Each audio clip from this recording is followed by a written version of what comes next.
AP EAMCET 2024కి సంబంధించి BiPC counselling BSc agriculture ఈ కోర్సుకు సంబంధించి మనకి కాలేజ్ రిపోర్టింగ్ చేసే టైంలో అవసరమయ్యే ఇంపార్టెంట్ డాక్యుమెంట్స్ ఏంటి అవన్నీ మీకు ఈ వీడియోలో చెప్తాను. మెయిన్గా మనకి ఈ 9 సర్టిఫికేట్లు చాలా ఇంపార్టెంట్ అన్నమాట. ఏది మిస్ అయినా మనకి నష్టం అయితే ఉంటుందన్నమాట. ఇంకా టైం ఉంది కాబట్టి మీకు ముందుగా వీడియో చేసి చెప్తాను, అంతలోపు రెడీ చేసుకుంటారని.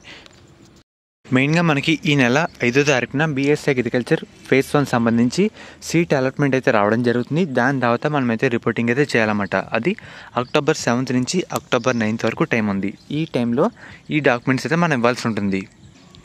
మెయిన్గా మీరు ఒకసారి ఇక్కడ స్క్రీన్ మీద చూస్తున్నారు కదా, original certificates to be produced and submitted at the time of joining of the college అని చెప్పారన్నమాట. మెయిన్గా దీంట్లో ఫస్ట్ది ఏంటంటే మన ఇంటర్ సంబంధించి మార్క్స్ మెమో మనకి చాలా ఇంపార్టెంట్ అన్నమాట. ఇంటర్ మార్క్స్ మెమో మనకైతే కావాల్సి ఉంటుంది. దాని తర్వాత AP EAMCET hall ticket and అలాగే ర్యాంక్ కార్డ్ అయితే కావాలన్నమాట.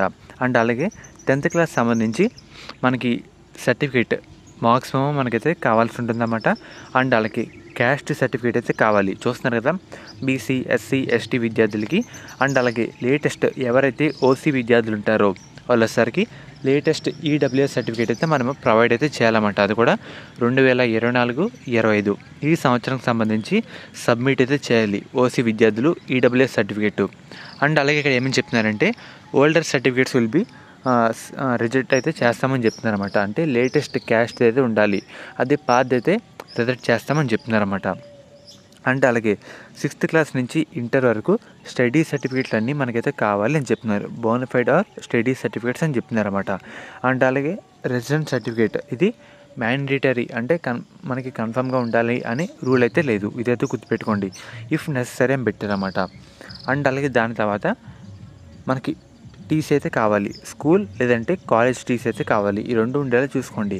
అండ్ అలాగే ఎవరైతే ఫార్మర్ కోటా కింద జాయిన్ అయి ఉంటారో ఫామ్ 1 ఫామ్ 2 మనకి ఈ సర్టిఫికేట్స్ అయితే కావాలని చెప్తున్నారన్నమాట. అండ్ అలాగే ఎవరైతే స్పెషల్ కేటగిరీ విద్యార్థులు ఉంటారో అంటే cap NCC pH sports and games వాళ్ళు ఉంటారో వాళ్ళసరికి ఒరిజినల్ సర్టిఫికేట్స్ అయితే మనం ప్రొవైడ్ చేయాలని చెప్తున్నారన్నమాట. సో మెయిన్గా మనకి కావాల్సిన ఈ 9 అయితే కావాలి. ఈ అయితే గుర్తుపెట్టుకోండి, స్క్రీన్ షాట్ అయితే తీసుకోండి. ఫర్దర్ మీకు ఎటువంటి అప్డేట్ వచ్చినా అప్డేట్ అయితే చేస్తాను. అండ్ అలాగే మనకి సీట్ అలాట్మెంట్ అయిన తర్వాత సీట్ అలాట్మెంట్ ఆర్డర్ కాపీ అయితే ఉంటుందన్నమాట. మనకి ఏ కాలేజీలో వచ్చింది ఆ డీటెయిల్స్ అన్నీ దాంట్లో అయితే ఉంటాయి. దాన్ని కూడా ప్రింట్అవుట్ అయితే తీసుకోండి, వైట్ లేదంటే కలర్ జెరాక్స్ అయితే తీసుకొని అది కూడా పట్టుకెళ్ళడానికి అయితే ట్రై చేయండి. మ్యాక్సిమం ఇవి ఉంటే సరిపోతుంది. ఫర్దర్ మీకు ఎటువంటి అప్డేట్ వచ్చినా సరే మన ఛానల్ అప్డేట్ అయితే ఇవ్వడం జరుగుతుంది.